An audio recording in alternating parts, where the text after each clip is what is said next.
बहुत बहुत स्वागत है प्यारे बच्चों आप सभी का आज की इस वीडियो में। और आज की इस वीडियो में हम डिस्कस करेंगे क्लास 8वीं का आपका हिंदी का जो सब्जेक्ट है बच्चों, इसी के मिड टर्म एग्जाम के सिलेबस के बारे में, जो कि आपके नए सेशन 2026-27 के लिए होगा। जी हाँ बच्चों, और पता है आपको इस वीडियो में हम मिड टर्म एग्जाम के लिए टोटल 3 टॉपिक क्लियर करेंगे। हैं सर कौन कौन से? देखो, सबसे पहले तो हम ये जानेंगे कि आपका जो मिड टर्म का एग्जाम होगा इसका सिलेबस क्या रहने वाला है, ठीक है। और दूसरी जरूरी चीज, मिड टर्म के एग्जाम के लिए हिंदी की ग्रामर यानी कि हिंदी का आपका जो व्याकरण है, पाठगत व्याकरण यानी कि किस चैप्टर से क्या व्याकरण रहेगा इसके बारे में।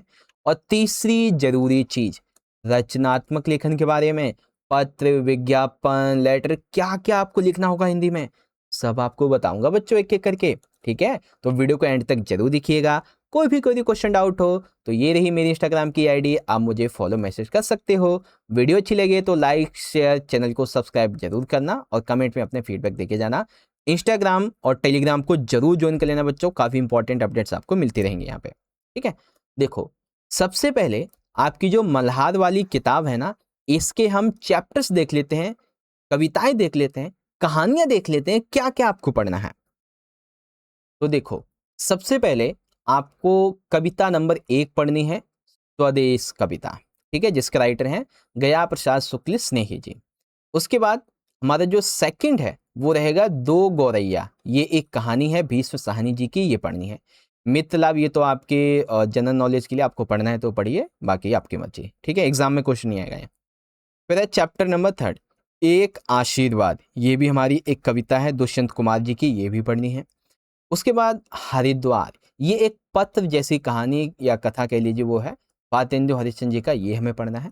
पांचवा, कबीर के दोहे, ठीक है, कबीर जी राइटर ने, ये भी पढ़ना है। और छठा, एक टोकरी भर मिट्टी, जो कि एक कहानी है माधव राव सप्रे जी की, ये भी पढ़नी है। तो कुल मिला के अगर आपको मैं बड़ा करके यहाँ पे दिखा दूं तो सबसे पहले आपको स्वदेश कविता पढ़नी है, दो गौरैया कहानी पढ़नी है, एक आशीर्वाद कविता पढ़नी है, हरिद्वार पत्र पढ़ना है, कबीर के दोहे पढ़ने हैं और एक टोकरी भर मिट्टी कहानी पढ़नी है। सिंपल सा, टोटल कितने हो गए?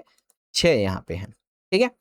अब आ जाओ अगले टॉपिक पे, पाठगत व्याकरण के बारे में, ठीक है, किस चैप्टर से या ओवरऑल आपको मिड टर्म के एग्जाम में क्या क्या व्याकरण पढ़ना है, ठीक है। देखो, व्याकरण के लिए सबसे पहला जो हमारा टॉपिक है वो हमें ये सीखना जानना है कि जो विराम चिन्ह होते हैं इनके उपयोग के बारे में। सेकंड हमारा टॉपिक है बच्चों समानार्थी शब्द, जिसे आप पर्यायवाची भी कह सकते हो। थर्ड टॉपिक है बच्चों संज्ञा और संज्ञा के भेद के बारे में। फोर्थ टॉपिक है विशेषण और विशेषण के भेद के बारे में। फिफ्थ हमारा टॉपिक है बच्चों सर्वनाम और इसके भेद। देखो, आप सभी बच्चों ने छठी, सातवीं में, 5वीं क्लास में ये जो संज्ञा सर्वनाम पढ़े थे ना, पर्यायवाची शब्द, वही सब 8वीं क्लास में रिपीट हो रहा है। डोंट वरी, अच्छे से आपको सब समझाऊंगा। उसके बाद यहाँ पे देखो, सिक्स्थ हमारा टॉपिक है उपसर्ग और प्रत्यय के बारे में। सेवंथ हमारा टॉपिक है विलोम शब्द, ठीक है ना, यानी कि उल्टे शब्द। ओके, आठवां हमारा टॉपिक हो जाएगा यहाँ पे काल और उसके भेद के बारे में। नौवां टॉपिक है वचन व उसके भेद। और 10वां टॉपिक है क्रिया, जिसमें हमें अकर्मक क्रिया, सकर्मक क्रिया, ये सभी पढ़ना है। ओके बच्चों, 11वां टॉपिक है मुहावरे, दोहे, कहावतें। हर चैप्टर में नहीं है, किसी किसी चैप्टर में है, तो बस वहां से पढ़नी है, ठीक है। फिर 12वां टॉपिक है हमारा की और ही, इसके उपयोग के बारे में। और 13th है बच्चों अनेकार्थी शब्द, यानी कि एक शब्द के अनेक अर्थ या फिर अनेक अर्थों के लिए एक शब्द, ठीक है। तो कुल मिला के आपके पाठ्यगत व्याकरण से टोटल कितने टॉपिक निकल के आ गए? 13 टॉपिक। अब आप कहोगे सर इतने सारे टॉपिक एग्जाम में आएंगे तो हम करेंगे कैसे? चिंता मत कर बच्चों, ये जितने भी आपको टॉपिक दिख रहे हैं ना, हम इन सभी टॉपिक के लिए आपको अलग से एक एक वीडियो प्रोवाइड करा देंगे आपके टोटल इन 13 टॉपिक्स के लिए, जिससे आपकी तैयारी अच्छी होगी। बाकी हम आपको 5 से लेकर के 7 हिंदी के सैंपल पेपर भी करवाएंगे, उसके अंदर हम क्वेश्चंस को आपको सॉल्व करके समझाएंगे, जिससे कि आपकी तैयारी और अच्छी होगी। तो चिंता मत करो बच्चों, हम आपके साथ इस साल अच्छे से पढ़ाई करेंगे, ठीक है। चलिए अगले टॉपिक की बात करते हैं, जो कि है हमारा रचनात्मक लेखन, ठीक है।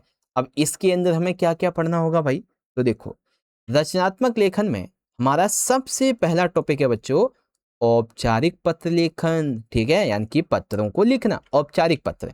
और सेकंड टॉपिक है हमारा अनौपचारिक पत्र, यानी कि दो तरीके के पत्र आएंगे, एक औपचारिक और एक अनौपचारिक। तीसरा टॉपिक है बच्चों डायरी लेखन, ठीक है, जैसे इंग्लिश में आपको डायरी लेखन बताई थी ना हमने, डायरी राइटिंग, वैसे हिंदी में भी आपकी डायरी लेखन है। उसके बाद चौथा टॉपिक है संवाद लेखन, दो लोगों के आपस की जो बात होती है ना उसको लिखना। उसके बाद पांचवा टॉपिक सूचना लेखन, जैसे इंग्लिश में नोटिस होता है ना वैसे हिंदी में सूचना लेखन होता है, ठीक है। और छठा टॉपिक है बच्चों अनुच्छेद लेखन, बहुत आसान है बच्चों, बहुत आसान है ये सारी चीजें। देखो औपचारिक पत्र, अनौपचारिक पत्र, इसके लिए आपको मैं अलग से एक एक वीडियो प्रोवाइड करवा दूंगा। डायरी लेखन कैसे करते हैं इसके लिए अलग वीडियो बना दूंगा आपके लिए। संवाद लेखन के लिए एक वीडियो सूचना के लिए और एक वीडियो अनुच्छेद लेखन के लिए। और जब आपको सैंपल पेपर करवाऊंगा तो फिर तो सब बताऊंगा अच्छे से सॉल्व करके, चिंता मत करो बच्चों, ठीक है। अच्छा क्वेश्चन देख लो, जैसे हमने सबसे पहले औपचारिक पत्र देखा था, है ना। औपचारिक पत्र में जैसे अपने से छोटे या छोटे भाई बहन को उसके लिए पत्र लिखना, ठीक है ना। ऐसे किसी परिचित को पत्र लिखना अपनी यात्रा के विषय के बारे में बताने के लिए, ठीक है। उसके बाद कोई अनुच्छेद लेखन लिखना, स्वास्थ्य और योग के बारे में कोई सूचना लेखन करना, प्रधानाचार्य या फिर प्रधानाचार्य से अनुमति हेतु कोई पत्र लिखना, इस तरीके से। तो ये एग्जाम्पल हैं आपके, ठीक है। अच्छा अब आप यहाँ पे देखो, ये डीओई के द्वारा ऑफिशियली आपका मिड टर्म एग्जाम का जो सिलेबस दिया गया 8वीं का हिंदी का वो देख लो। जैसे कि आपकी कविता नंबर 1 है सबसे पहले स्वदेश कविता, ठीक है, गया प्रसाद शुक्ल स्नेही, ये आपको पढ़नी है। सेकंड दो गौरैया, ये कहानी है भीष्म साहनी जी की, ये पढ़नी है। और इन्हीं के अंदर आपका व्याकरण ग्रामर सारी चीजें लिखी होती हैं, ठीक है। मित्रलाभ देखो केवल पढ़ने के लिए है, क्या लिखा ना, पढ़ने के लिए। फिर एक आशीर्वाद, ये कविता है दुष्यंत कुमार जी की, ये पढ़नी है। उसके बाद हरिद्वार पत्र है भारतेंदु हरिश्चंद्र जी का, ये पढ़ना है, ठीक है। कबीर जी के दोहे हैं, ये हमें पढ़ने हैं। एंड देन कदम मिलाकर चलना, ये चलना होगा, ये तो पढ़ने के लिए। और छठा है एक टोकरी भर मिट्टी, ये कहानी है माधवराव सप्रे की, ये हमें पढ़नी है। बाकी उसके बाद तो फिर आपका अगला जो है ना नया सेशन जब आएगा, यानी कि मिड टर्म के बाद का, उसका सिलेबस।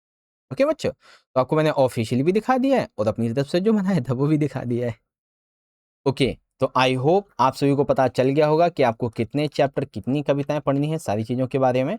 टोटल आपको 6 चैप्टर कविता मिला के पढ़नी है। बाकी आपका व्याकरण के क्या क्या टॉपिक रहेंगे वो भी यहाँ पे मैंने आपको लिख के बता दिए हैं, ठीक है। आपका जो रचनात्मक लेखन का टॉपिक रहेगा वो क्या क्या होगा वो भी आपको मैंने यहाँ पे अच्छे से बता दिया है। अब आप सभी बच्चों को आज की ये वीडियो अच्छी लगी है तो आप सभी ने क्या करना है बच्चों, वीडियो को लाइक करना है, दोस्तों में शेयर करना है, चैनल को सब्सक्राइब करके बेल नोटिफिकेशन को ऑल पे सेट करना है। और हाँ, 8वीं क्लास का जो टेलीग्राम का ग्रुप है बच्चों, उसका लिंक डिस्क्रिप्शन में मिल जाएगा, उसको जरूर ज्वाइन करना।